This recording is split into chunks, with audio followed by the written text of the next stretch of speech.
Hey everybody, this is Erica, the technology nerd who likes to film stuff, and before me I have the Xperia Z Ultra.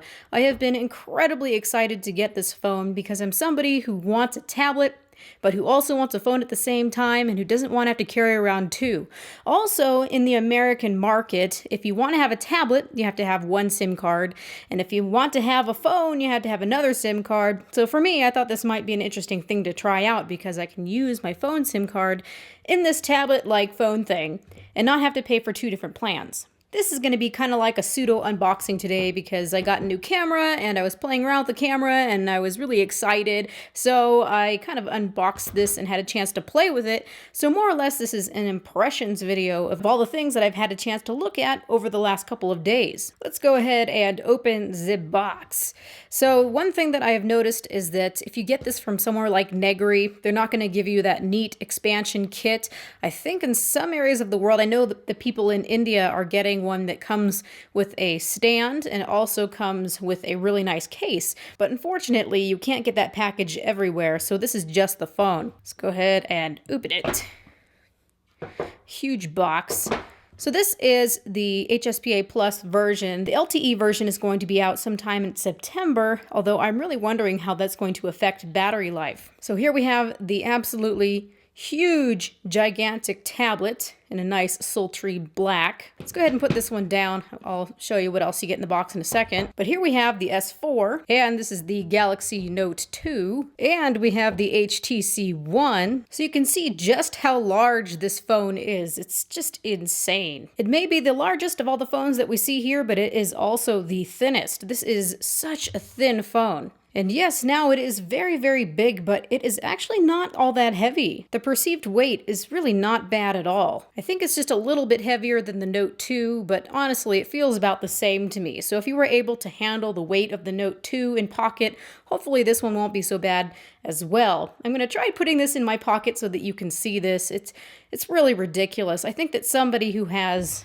man jeans, or if you've got cargo jeans, I think that you will be okay, although it's quite pointy. Here we have it on top of the original Nexus 7. The Nexus 7 2013 edition is on its way yonder to France, so I still have the older version for comparison. Look-wise, this looks like a small tablet, but for me, it doesn't feel like a tablet in the hand. It just feels like an abnormally large phone with gigantism. Now it's time for a pocket test. I haven't done one of these in a while. So we have this huge, huge phone. It's like the size of my leg. This is so huge. This is just ridiculous. But I don't mind because it's such an awesome phone. So I'm going to try to take it and place it in my pocket. Look at that. Success. Oh yeah, this looks so good, doesn't it? Except for it's kind of just hitting me right in the side, so I would not be able to walk around and sit down with this. It would just stab me. But you can see I can put the shirt down over it if you're a guy who wears, you know, your baggy shirts with your jeans. I don't think you should have much of a trouble. Hey, look at that. But otherwise, this would be the Galaxy Note 2 next to that. That's just, I thought that the Galaxy Note 2 was big. I really did at one point. Blump. So this I could actually sit with and stuff. It would kind of just nicely sit alongside my thigh here, but no, this one won't do the same thing. Us ladies are lucky at least to have a purse. I will probably be putting this in the purse. It also has an accessory that works kind of like a receiver for the phone. So that way you can keep this guy in your bag and you can still use functions of your phone. So if you've got a man purse or a briefcase or a purse, then I think you should be fine with this device. But otherwise, you're gonna have to come up with some creative method of keeping this on your person.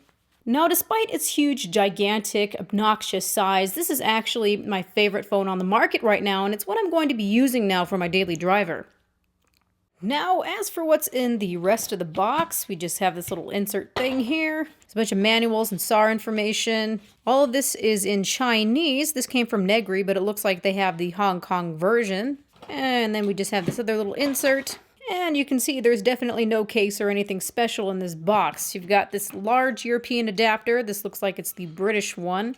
Now, Negri is nice enough to give you an adapter so that you can use it for whatever country that you are living in, should you buy this unlocked from them. An interesting thing is that they only give you a 1,500 milliamp charger. The output is only 1,500 milliamps or 1.5 amps. The Galaxy Note 2 and even the Galaxy S4 come with a 2 amp charger, so I'm going to have to see how fast this is able to charge it, but so far I've just been using the Note 2 charger for this guy here, and it seems to be doing pretty alright with charging. I like that it really doesn't take all that long to charge up. Even when you're using it, it still charges. That's one thing with the Galaxy S4 that I notice, is that when you are using the Galaxy S4 and you're trying to charge it at the same time, it kind of just crawls or doesn't charge at all, and it looks like this guy is at least charging. They also give you some earbud gels and a clip, a lapel clip. You've got your earphones. I have to test these out, and they come with a little microphone on there as well. And, you know, standard USB cable. Putting all that aside, now as for taking a look around the device, the first thing that I notice is that it is quite a bit of a fingerprint magnet. You can see those fingerprints all over the place. If you're somebody like me who tends to have moist fingers, then you might have to be constantly wiping it to try to make it look nice and fingerprint clean. I just changed the exposure to make a point as to how many fingerprints are on this thing. They're just kind of everywhere. Now, Sony does kind of a weird thing. Instead of just having the glass, just the nice smooth glass, this is probably Dragon Trail glass, I'm betting you that they're using the Dragon Trail, they put a screen protector or a shatterproof film on top of the glass. So you're not having a chance to actually touch the glass at all. You have a shatterproof sheet on the front and on the back. They officially call this a shatterproof sheet covering scratch-resistant glass, although how would they really know how scratch-resistant this is, because you never get to touch it.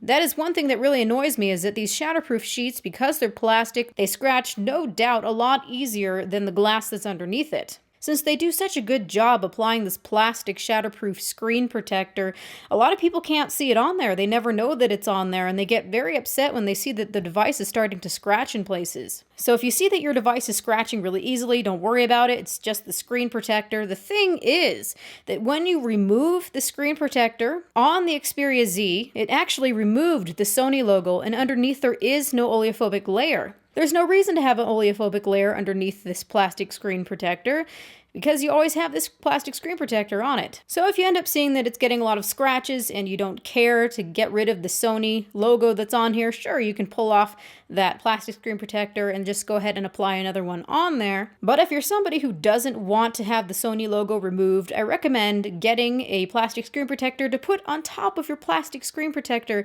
which I think degrades the quality a little bit of the screen. On the side here, we have a headphone jack that is now open. On the original Xperia Z, the headphone jack had a flap over it in order to keep it waterproof. This is IP68 certified, so it goes down to 1.5 meters in the water for a half hour. Some people are saying a little bit longer than a half hour, but official word, 1.5 meters down in the water, up to 30 minutes. But I find it very curious now that they have the headphone jack open. On the Galaxy S4 Active, once water went into here, the headphone jack always thought that there was headphones in it until it was completely dried out. Now, I went and I put this in the water, and I didn't see it doing that same behavior. I'm going to be doing more testing, but it looks like it's not having that same problem. You've also got a little place here to put your SIM card and also your micro SD card. Just like with the original Xperia Z, it just has this little O-ring here, and that's supposed to keep it nice and waterproof. You've got your power button right here, which is kind of in an awkward place, but because this phone is so big, you're most likely going to have your thumb more or less touching it somewhere around here. Below it is the volume button. Now, this is probably the worst placed button that I've ever seen. I can barely ever find this. I don't know if I'm touching the power button or if I'm getting to that volume rocker. Then you've got a little lanyard hole at the bottom, which is interesting. I guess that's so that you can hang something like a stylus. You've got nothing on the other edges. You've got some pogo pins for charging. And then right here you have your micro USB port. And again, that has one of these rubber O-rings to keep water out. What I liked better with the original Xperia Z is that the Xperia Z had glass on the side. It gave it a really premium feel. This is just plastic on here, although on the white one it looks more silver-like. So the black one looks a bit more plasticky than the white one, I think. On the back, yes, you don't have a flash. It's 8 megapixels. I've used it. I have a couple pictures. The pictures are just okay. It really doesn't compete that much with anything else in the market, I don't think, especially when you start going into low light. I start seeing a lot of noise and a lot of grain. But otherwise, I think it'll fare well in good lighting. But if you're getting this phone for the camera, realize that it is more or less an afterthought. You've got an LED notification light right there. This is your Sony logo, and like I said, if you remove this screen protector, the Sony logo is going to come off. You've got your front-facing camera here. Now looking at the logos and insignia on the glass, it actually looks like this is below the glass, the same as Xperia. It looks like this is the only one that's going to come off if you take the screen protector off. On the top here, you have a microphone. Right here is your receiver. You've got another microphone right here at the bottom, and then right here next to your lanyard hole is the only speaker on the entire phone. Now, unfortunately, this is a very small speaker. It's very soft and it's very quiet. I was really hoping that this wasn't the only speaker. It almost looked like this was a speaker as well on the top, but no, this is a microphone. And this is the only speaker. So if you're someone who's watching a lot of content, I think it's a little bit of a bummer because it becomes very hard to enjoy your content with a speaker this small. But at least the good thing is that when you put headphones in, it seems to be of really good quality. Unlike something like the Galaxy S4 that had a really poor upsampling algorithm and it just sounded kind of artifacty. It wasn't so good, but the audio on this, on my initial test, sounded pretty clear. I'll be doing further tests to see if there's any distortions or if it has any trouble, but I think that the experience is pretty darn good when you're sitting there watching your videos with your headphones plugged in.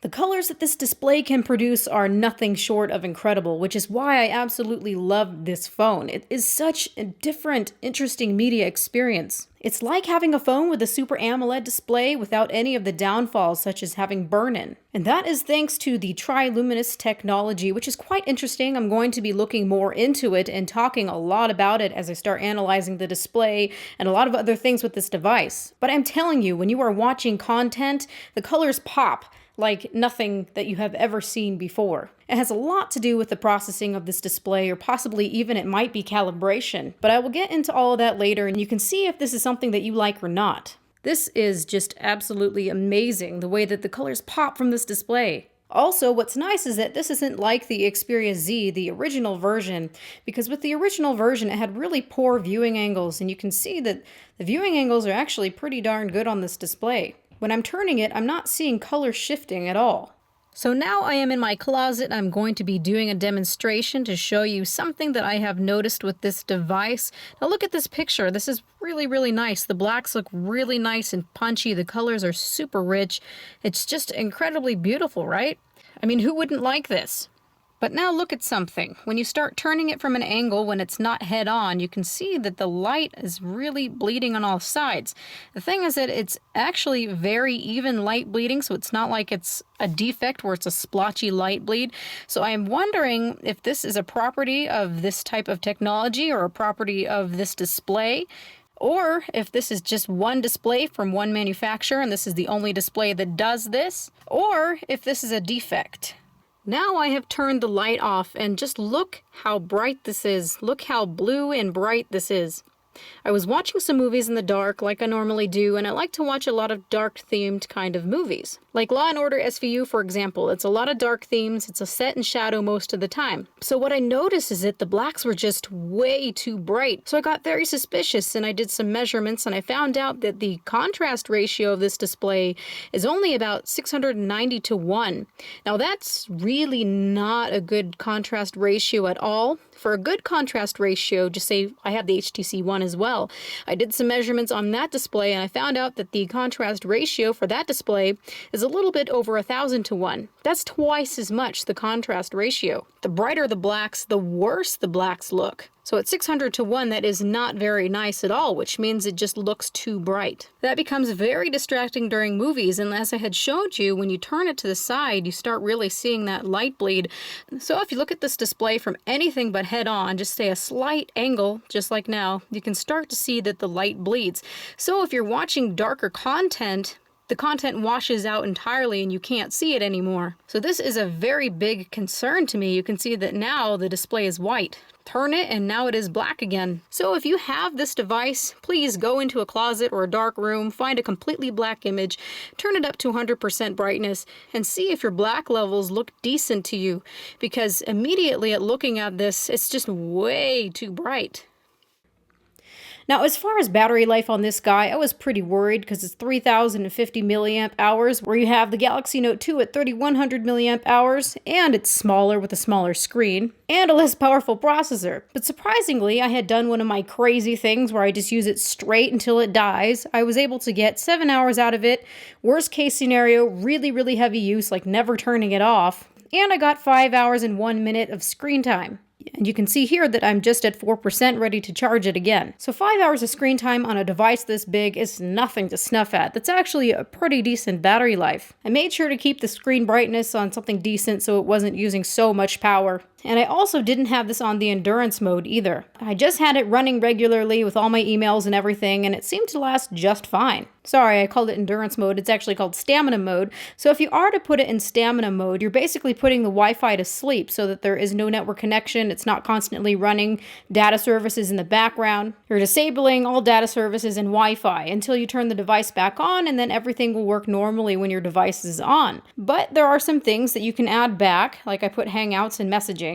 You don't have to worry about phone calls. You should get those regardless. But if you really go for the true stamina mode, you should probably be getting some pretty awesome battery life out of this thing. So I'm not so worried about battery life. Now on to processors. This is the first phone that I have seen with the S800. We're going to be seeing the G2 coming out soon, and that's going to be the real first official device, LG and Qualcomm say, with the S800. But honestly, Sony beat everyone to it, and here it is, the most powerful phone on the market right now. Qualcomm S800, 2.2 gigahertz. That is crazy. This device is really snappy. You've got Adreno 330, and it just purrs along. Gameplay is just really good. Need for Speed is very, very smooth. Now, if this device gets really hot, it can start to throttle. The CPU will start to throttle a little bit. So that basically means that if the phone is getting really hot, the processor frequency or the speed is going down a little bit. But still, I think that the first threshold is 1.5 gigahertz, and that's still really awesome. The GPU does not throttle at all though, so no matter how hot the device gets, you're still getting that full gameplay quality. I'm sure I'll have more of a chance to play around with this and see what it does to battery life. If anything's going to drain the battery, it's going to be excessive gameplay. But with a device this size and saturation this good, how could you not want to play all kinds of awesome games? So this is all I'm going to say for now. This has been more or less an impressions video, which kind of turned out almost like a review video, but hey, it's my obsessive compulsiveness kicking in. If you have any questions about the device, now would be the time before I have a chance to do a further review. Please go down to the comments area and type out those questions, and I can try to answer them, either in another video or I can answer them down in that questions place. So thank you everybody for watching. This has been Erica, the technology nerd who likes to film stuff. Please rate, comment, and subscribe. Please visit my website, angeloftech.com. Like I said, this is going to be my daily driver. I love the colors of this display. Love it, love it, love it, love it. This is just, I love this. So I'd say give this phone a chance. Have a good night.